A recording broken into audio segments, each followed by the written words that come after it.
All right, welcome. Today we're going to dive into a really powerful communication tool. And I guarantee you've experienced this probably dozens of times without even knowing it had a name. So let's just jump right in. So, let me ask you this. Have you ever been in a situation where you felt like you had a choice, but somehow every path led to the exact same destination?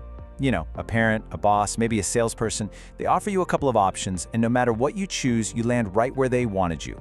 It feels kind of like a magic trick, right? But it's not magic. It's actually a very specific and very powerful communication technique. And it has a name. It's called the Milton Double Bind. Yeah, it's named after this brilliant hypnotist, Milton Erickson. And it's all about creating this illusion of choice. See, you feel like you're in the driver's seat because, hey, you're making a decision. But what's really happening is that the options have been super carefully crafted to steer you down a path they've already picked out. It's this really subtle dance between you feeling free and them guiding the action. Okay, so how does this thing actually work? You know, what's under the hood? What are the moving parts that make it so darn effective? Let's break down the anatomy of it. So basically, any really good double bind has these 4 key ingredients. First, you've got the goal, the thing the person actually wants. Second, they give you 2 or more options, the paths to get to that goal. Third, they make those paths sound good, right? That's the hook. And fourth, this is the real engine behind it all, the presupposition. It just assumes you're going to do the thing. The only question left on the table is how you're going to do it, not if. And this classic workplace question, it's a perfect example. Would you prefer to finish the report before lunch or right after? Let's look at the parts. The goal, get the report done. The options, before lunch or after lunch. The hook, hey, you get some flexibility, you get to choose. And the big one, the presupposition, it's that the report is getting finished.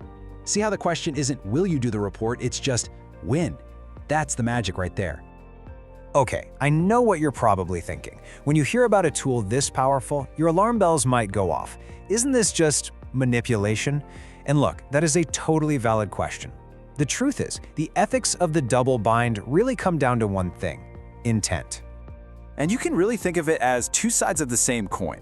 You've got the dark side, right? That's using this to force someone into something for your own gain. You don't care about their well-being at all.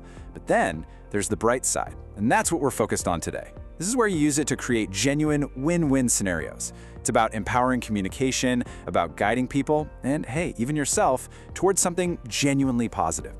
And when you use it the right way, ethically, the benefits are huge. I mean, it just slashes through indecision. It gives people a real sense of ownership over what they're doing. It can help you build good habits. And it can stop pointless arguments before they even start, because you're shifting the whole conversation from if to how.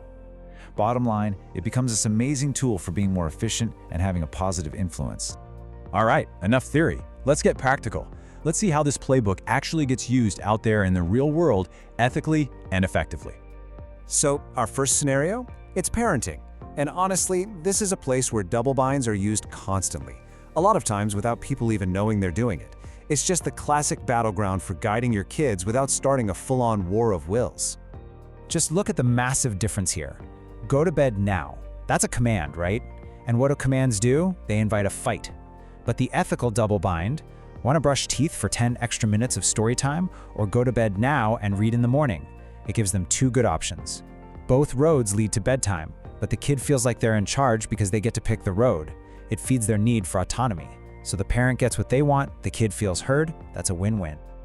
Okay, let's switch gears and head to the office. In a professional setting, the double bind can be an amazing tool for getting projects done smoothly and encouraging teamwork, all without having to micromanage everyone. Think about it. Asking, can you get this done, kind of leaves the door open for maybe later. But the double bind? Tackle the data first, then the presentation, or build the outline now and do data this afternoon. It just assumes the work is happening. It gives your colleague control over how they do it. Do they want to do the data first or the outline? That little bit of autonomy creates a way stronger sense of ownership, and that is a huge driver for motivation. Now, let's talk sales. And let's be clear, this isn't about pulling a fast one on your customers. Not at all. It's about making their life easier, smoothing out the decision process by framing the choices around the benefits that they actually care about. You see that subtle shift? Instead of just a blunt question like, how will you pay? The choice is all about their priorities. Prefer to pay cash and save on fees, or use a card for convenience and rewards? Are they a save money person or a convenience and rewards person? Either way, it leads to the sale, but the customer feels like the choice was made just for them, and that makes for a much better experience. All right, and this one. This might be the most powerful application of all. You can actually turn this tool on yourself. You can use a double bind to smash through procrastination and build the habits you actually want. So instead of that useless thought, ugh, I should exercise, which is so easy to just push aside, frame it like this. Do I want to do 30 minutes of cardio now and feel energized, or 15 minutes of strength training and feel accomplished? See, you've already decided you're doing something. Now your brain just gets to pick the easier option. And either way, you win. You got started. And we all know that's the hardest part. Okay, you've got the basics down. Now it's time for the masterclass. Let's look at some advanced moves, a more sophisticated way to use the bind, and maybe even more important, how to see it coming when someone's using it on you. So here's a pro-level tip. A lot of people think a double bind has to be just 2 choices, but the real pros, they know that offering 3, maybe even 4 good options makes the whole thing feel even more collaborative. The guidance becomes way more subtle. This is a perfect example for a team meeting. For our next strategy session, should we focus on a new marketing campaign, optimizing our sales funnel, or brainstorming for Q3 product development? This keeps the meeting super focused and productive. Everybody feels like they have a say in where things are going, but surprise, surprise, all of the options are top priority tasks. It's the best of both worlds. You get autonomy and you stay on track. But now let's flip the script, because understanding this isn't just about learning how to use it.